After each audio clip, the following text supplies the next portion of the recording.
Hey everyone, today's topic is principles of language teaching. कि language teaching के कौन से सिद्धांत होते हैं, कौन कौन से प्रिंसिपल्स होते हैं, राइट। सो टाइम वेस्ट नहीं करेंगे। हर एक कोई भी टीचिंग होती है, कोई भी थियोरी होती है, उसके कुछ ना कुछ प्रिंसिपल्स होते हैं, कुछ रूल्स होते हैं, उसके जो साथ काम करते हैं। नाउ जो इसका फर्स्ट है वो है थ्योरी ऑफ इमिटेशन। इमिटेशन होता है किसी भी रियल ऑब्जेक्ट की नकल करना। आप कह सकते हैं उसे कॉमन वर्ड में। According to some psychologist the child learns a language through imitation.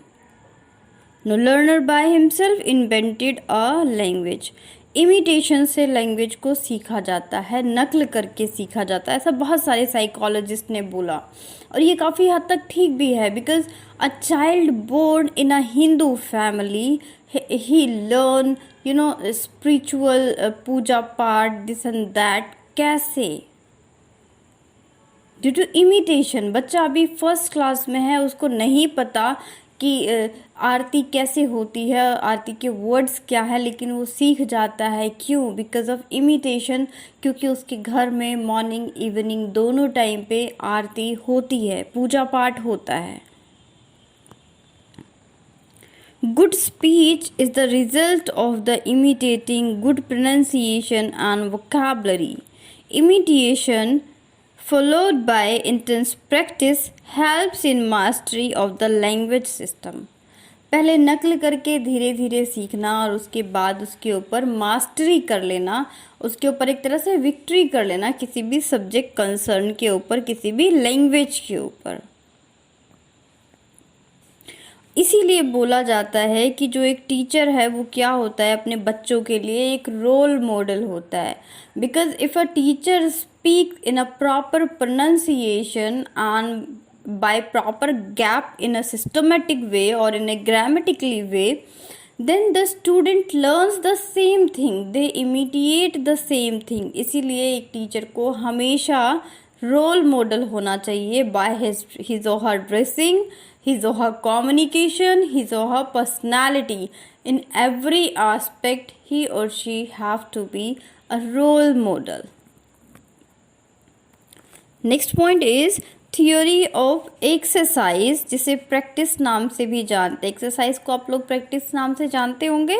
So Skinner क्या बोलते हैं, उन्होंने एक एक्सपेरिमेंट किया और प्रूव किया दैट प्रैक्टिस और exercise is an important part of language teaching. Any learning, सिर्फ लैंग्वेज लर्निंग की बात नहीं की उन्होंने, एनी टाइप ऑफ लर्निंग के लिए जो प्रैक्टिस है, जो ड्रिल है, वो बहुत ज़्यादा इम्पॉर्टेंट होती है। आप अपने आप को देखिए, as a teacher, as a student, आप किसी चीज़ को पढ़ के छोड़ देते हैं, कुछ टाइम पीरियड के बाद क्या होता है, वो चीज़ें आपके माइंड से स्किप होने लगती हैं। लेकिन आप कंटिन्यू रहते हैं, आप रेगुलर बेसिस पे उस चीज़ पे काम कर रहे हैं, तो फिर क्या होता है, वो चीज़ें आपके माइंड में एज इट इज़ बनी रहती हैं। Teacher should make sure that the repetition of things in a proper interval should be done. एक टीचर के लिए सबसे बड़ी रिस्पॉन्सिबिलिटी होती है कि वो रिपीटिशन को कंटिन्यू रखे, एक प्रॉपर इंटरवल के बाद, एक प्रॉपर गैप के बाद। Next point is theory of motivation and interest. Motivation भी बहुत ज़्यादा ज़रूरी है किसी भी लैंग्वेज को लर्न करने के लिए, लैंग्वेज टीचिंग के लिए मोटिवेशन बहुत इम्पॉर्टेंट है। मोटिवेशन दो तरीके का होता है, एक इंटरनल मोटिवेशन होता है और एक एक्सटर्नल मोटिवेशन होता है। Motivation is an important factor in language learning, particularly second language. Second language के लिए क्यों बोला है? बिकॉज फर्स्ट लैंग्वेज जो है वो चिल्ड्रन, बच्चा, लर्नर अपने आप अपने घर से सीखता है, अपने होम इन्वायरमेंट से सीखता है। बट सेकेंड लैंग्वेज को वो क्या करता है, मोटिवेशन की वजह से जल्दी सीखता है। सेकेंड लैंग्वेज हमारी इंग्लिश हो सकती है, कोई दूसरी लैंग्वेज हो सकती है, स्पेनिश हो सकती है, फ्रेंच हो सकती है, जर्मन हो सकती है, कुछ भी हो सकती है। English resources and textbooks should be selected according to the interest and aptitude of the student. हमेशा जो बुक्स हैं उनका सिलेक्शन कैसा होना चाहिए, स्टूडेंट को ध्यान में रखकर होना चाहिए, क्योंकि पढ़ना किसको है, स्टूडेंट को है। तो उनके एप्टीट्यूड, उनके इंटरेस्ट को देखकर ही बुक डिज़ाइन की जानी चाहिए, ताकि जो उनका मोटिवेशन लेवल है, जो उनका इंटरेस्ट लेवल है, वो बुक को लेकर बना रहे। It can be done with the help of charts, pictures, flashcard, model, blackboard, sketches, activities, etc. आपने छोटे बच्चों की बुक्स देखी होंगी, बहुत कलरफुल होती है। Why editors use so many colors in their notebooks or in their books? Because of interest, because they know कि जो स्टूडेंट्स हैं उनका जो इंटरेस्ट है, जो उनका एक एरिया है, वो कहाँ पे कैप्चर करते हैं, कितना इंटरेस्ट है उनको पिक्चराइजेशन में, कलरिंग में, जो कलर्स होते हैं, जो पिक्चर्स होती हैं, जो अट्रैक्शन होता है, जो एक्टिविटीज़ होती हैं, जो चार्ट्स होते हैं, बोर्ड होता है, मॉडल्स होते हैं, ये सारी चीज़ें स्टूडेंट्स के अटेंशन को कैप्चर करते हैं। दैट्स वाई जो मोटिवेशन और जो इंटरेस्ट लेवल है, is play an important role in the field of language teaching. I hope you are understanding. Now next point is theory of individual differences. This is very important और individual differences को लेकर question आ जाता है।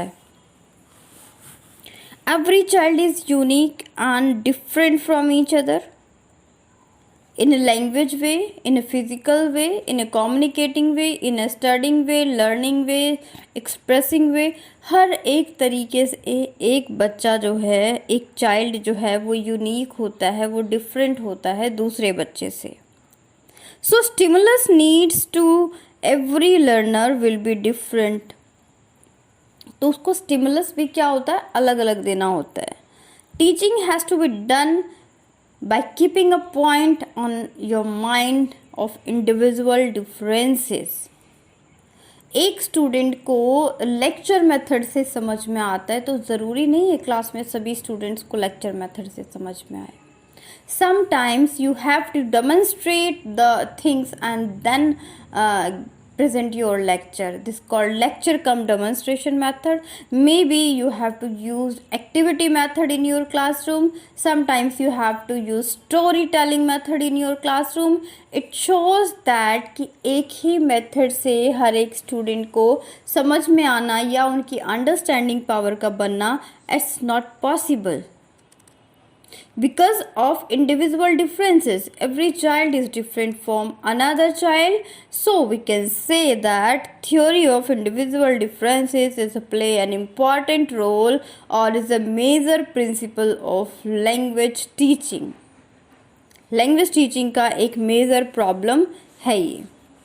Problem नहीं कह सकते आप, major effect कह सकते हैं, यू कांट से प्रॉब्लम।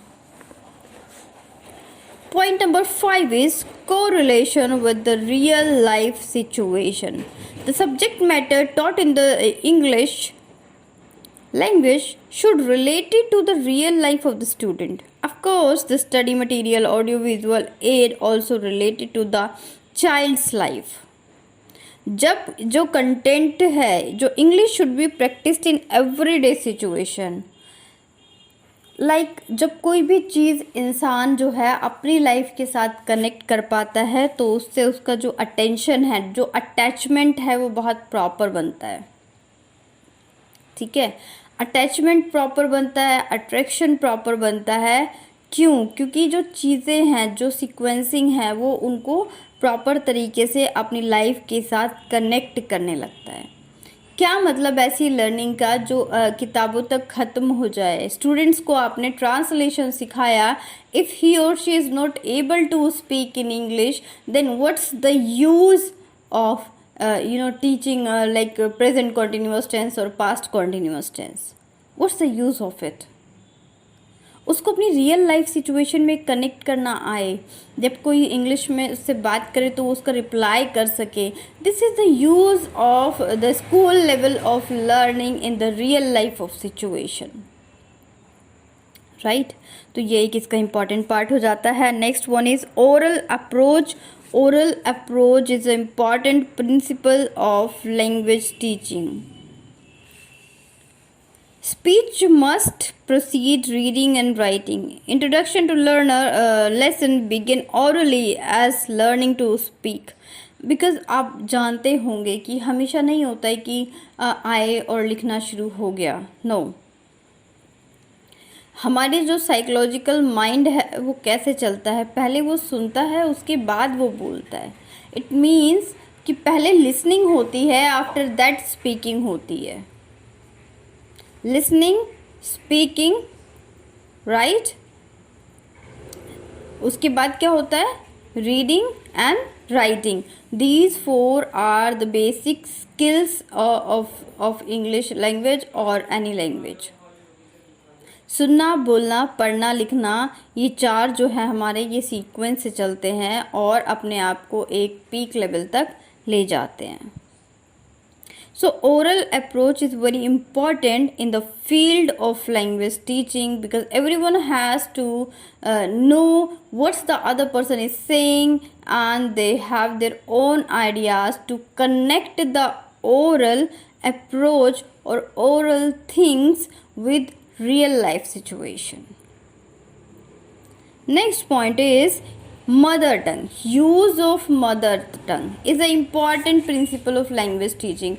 आप किसी को लैंग्वेज सिखाना चाहते हैं, आप किसी को कोई भी चीज़ सिखाना चाहते हैं, आप किसी फॉर्मूले को जनरेट करना चाहते हैं, आप मैथमेटिक्स पढ़ाना चाहते हैं, then definitely as a teacher if you use their mother tongue, if you use your students mother tongue while teaching, it's play an effective and important role in teaching learning process or in language teaching.